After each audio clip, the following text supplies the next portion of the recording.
लहान मुलं काही गेल्या भाज्या खात नाही अशी तक्रार तमाम आई करत असतात. भाज्यांमधून मुलांच्या शरीराला आवश्यक पोषण मिळणार असल्याने त्यांनी फळभाज्या, पालेभाज्या, सलाड असे सगळे पुरेशा प्रमाणात खायला हवे अशी प्रत्येक आईची इच्छा असते. पण कितीही चमचमीत मुलांना आवडेल अशी भाजी केली तरी ते नाक मुरडतात आणि जाम, सॉस, तूप, साखर याबरोबरच पोळी खातात. असे केल्याने शरीरासाठी आवश्यक असणारे पोषक घटक त्यांना मिळत नाहीत आणि पर्यायाने प्रतिकारशक्ती कमी राहते. मग सतत सर्दी, ताप आणि इतर काही ना काही समस्या उद्भवतात. आता मुलांनी भरपूर भाज्या खाव्यात असे आपल्याला वाटत असेल तर भाज्यांचे कोणते वेगळे पदार्थ केल्याने मुले भाज्या खातील ते पाहूया. भाज्या मुलांच्या पोटात जाणे महत्त्वाचे, त्यासाठी आपल्याला थोडे कष्ट घ्यावे लागले तरी चालेल. एरवी आपण मेथी, पालक, बटाटा यासारख्या भाज्यांचे पराठे करतो. त्याचप्रमाणे मुळा, कोबी, दुधी भोपळा, गाजर, बीट यासारख्या भाज्यांचे पराठेही अतिशय मस्त होतात. या भाज्या किसून त्यात गव्हाचे पीठ, आलं, मिरची, लसूण पेस्ट, धने जिरे पावडर, कोथिंबीर, ओवा, तीळ, मीठ घालून पीठ भिजवून घ्यावे. याचे गरमागरम पराठे करावे. हे अतिशय मस्त लागतात. यावर तूप, लोणी घेऊन सोबत दही, लोणचं, सॉस यांच्यासोबत हे पराठे अतिशय चांगले लागतात. जेवणासाठी किंवा अगदी नाश्त्यालाही पराठे हा उत्तम पर्याय होऊ शकतो. अशा पराठ्यांमुळे आपण कोणत्या भाज्या खात आहोत हेही मुलांना समजत नाही आणि अगदी आवडीने ते हे गरमागरम पराठे खाऊ शकतात. भाज्यांचे पकोडे किंवा भजे.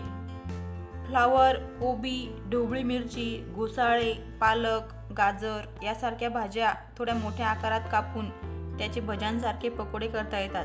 हॉटेलमध्ये आपण व्हेज क्रिस्पी म्हणून खात असलेल्या पदार्थात तेच केलेले असते. डाळीच्या पिठात तिखट, मीठ, हळद, तीळ घालून घट्टसर पीठ भिजवावे. चिरलेल्या भाज्यांना थोडे मीठ लावून ठेवावे. या भाज्या पिठात घोळवून त्याची भजी करावीत. या माध्यमातून मुलांना चमचमीत पदार्थ खाल्ल्याचा आनंदही मिळतो आणि भाज्याही पोटात जायला मदत होते. मधल्या वेळेत किंवा जेवणाबरोबरही अशा प्रकारची भाज्यांची भजी देता येऊ शकतात. यामध्ये अगदी मेथी आणि पालकाचेही पकोडे करता येतात. पावभाजी.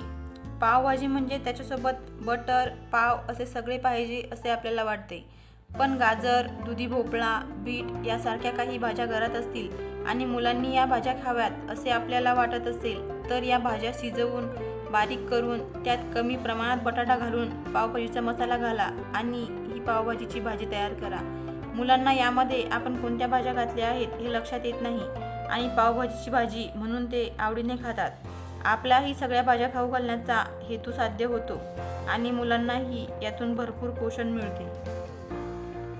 भाज्यांचे सूप. सूप हा थंडीच्या दिवसात आणि भाज्या पोटात जाण्यासाठी एक उत्तम उपाय असतो. टोमॅटो सूप, पालक soup, veg soup, corn soup असे सगळे प्रकार आपण अगदी कमीत कमी वेळात घरी तयार करू शकतो. आलं लसूण पेस्ट, मिरपूड, मीठ आणि उकडलेल्या कोणत्याही भाज्या यापासून हे गरमागरम सूप तयार करता येते आणि खूप छान लागते.